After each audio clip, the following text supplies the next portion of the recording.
So, interesado kayo sa video na ito, no further ado, let's TikTok. No further ado, so let's start!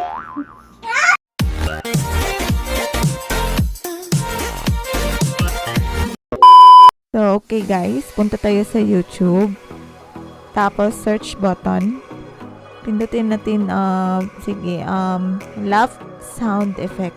Type natin ang laugh sound effects. Oops, mali. So, yan. Search. Yung smiley. Yan. As you can see, konti lang yung seconds niya. So, dapat yun yung piliin nyo. Tapos, copy link. Share, then copy link. Then, punta tayo sa Google Chrome. Google. Then, search natin yung YTMT3CC. Yung pinakaunang lumabas, yun. Ang piliin nyo. Then, click. Pagkatapos is, i-paste nyo yung link na kinapin nyo dun sa YouTube. Tapos, download. Convert, then download. Allow lang kayo ng allow. Then, download. Back natin kasi may lumalabas. So, yun. Meron na ako, nakalagay na download. Pero, pag once na hindi nyo pa na download, open ang nakalagay. Ito, balik tayo sa YouTube. Da-download na naman natin yung video effect kung paano ko dinownload to save the gallery. So, broken TV screen ang isa-search natin. Ito, nagtatype ako. Yan, search. Hanap tayo nung mas maliit na oras para mas madali kasi siyang i-download. So, yun. Ito. Tingnan nyo. Maliit lang siya. 8 seconds lang. Then, copy link. Share, then copy link. Balik tayo sa Chrome. Tapos, punta tayo sa Google. Google. Then, search natin yung save from net. Save from net. So, yun. Yung pinakaunang lumabas, yun yung pindutin natin. Pagkatapos, i-paste natin yung na-copy link natin. And then, yung arrow sa gilid, type natin, then yung click the download. Allow lang ng allow pa rin. Download, tapos balik tayo, drop. Then nakalagay add save from net. So yun, nakalagay na. Save na natin siya. Pwede na natin open. So balik tayo, punta tayo sa KineMaster para mag-try. So yun. Media, kuha tayo na video. Sample na video para ma-try natin. So yun, ito na yung video. Yung intro ko una. So, play natin sulit. Hanap tayo ng ating matry.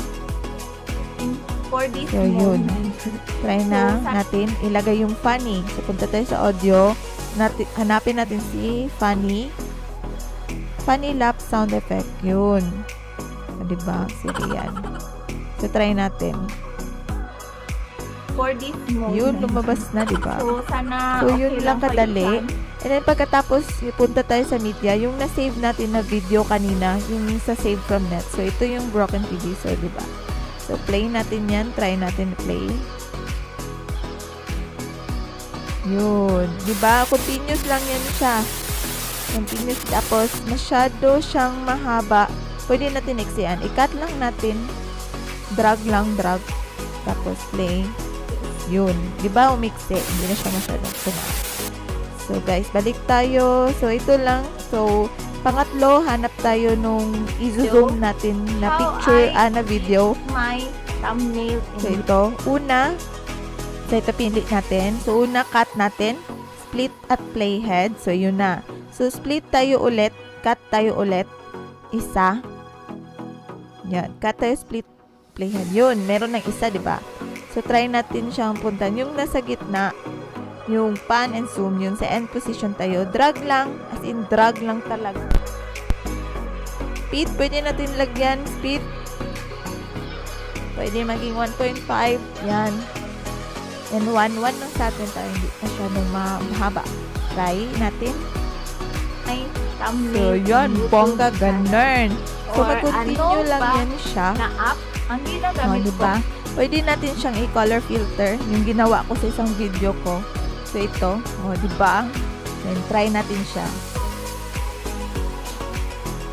Oh, yan. Thumbnail Yan yung lumabas. YouTube So, yun yung effect. Or Kayo nang maglagay ano kung anong ba sound effect ang na gusto app? nyo, ha? Tapos, yan. Hanap tayo ng ano. Yung pang-apat kung paano ko na ano. So, pwede pa po mag-change tayo ng boses. Dito tayo sa Chipmunk. Or Yan. Magpalit na siya. my thumbnail. So, yan. Diba? Perfect na. Ano ba? O, yan. Try natin i-filter yung adjustment. Merong brightness, tapos contrast, at saka saturation. So, ang ginawa ko ay nag-contrast at saka medyo saturated lang para hindi naman ako masyadong maputla tingnan. So, yan, di ba? Automatic na yan siya. Lahat na yan na video pag napindot ka yung isa. So, guys, ito lahat na try natin. So, ganun lang kadali, di ba? Mas madali siya. Basta na-download nyo lang. So, ayan guys. Ito, yun lahat ng mga tutorial natin. Bali, basic tutorial lang yung ginawa ko. Explore lang din na explore. Again, sa sinabi ko nung part 1, as in, explore na explore lang. Makukuha nyo rin kung paano ang technique na mas mabilis kang mag-edit sa phone. Sa phone at saka yun sa editor na KineMaster. As in, ako, beginner lang ako, pero parang, sige lang ako explore para maging maganda yung mga effects. Kung may bago akong narinig na mga sound effects, i-download ko agad para maiba naman. Para bago na naman sa pandinig ng mga viewers natin. So, kasi for me, tumitingin kasi ako ng ibang mga videos like sa mga artista. Yan. Especially mga artista, mas magaling sila mag-edit. Hindi ko alam kung may editor ba sila. May na binabayaran mo silang editor, sila lang talaga. Pero, syempre, hindi natin alam. So, yun na. Basta, para sa akin, nakikinig talaga ako. Tumitingin ako kung paano nila ginagawa ang videos nila. At saka, tingin lang sa mga videos sa YouTube. Mas marami ka matutunan doon. Ako, galing lang din ako tumingin ng YouTube. Pinaglaanan ko talaga ng panahon para maging vlogger rin. Vlogger. Someday, may ano na tayo. Alam nyo na. So, yun na. So, guys, thank you for watching. Thank you for watching my tutorial, my basic tutorial. Thank you as in. So, yun lang for now. So, watch out my upcoming vlog for how I make my thumbnail at saan ko ginagawa yung thumbnail ko. So tingnan nyo pa rin ha. So, click the notification bell so that you can update my upcoming vlog. Syempre, yung vlog na yon mas importante yon kung paano yon. So, yun guys. So, thank you and God bless. Bye-bye!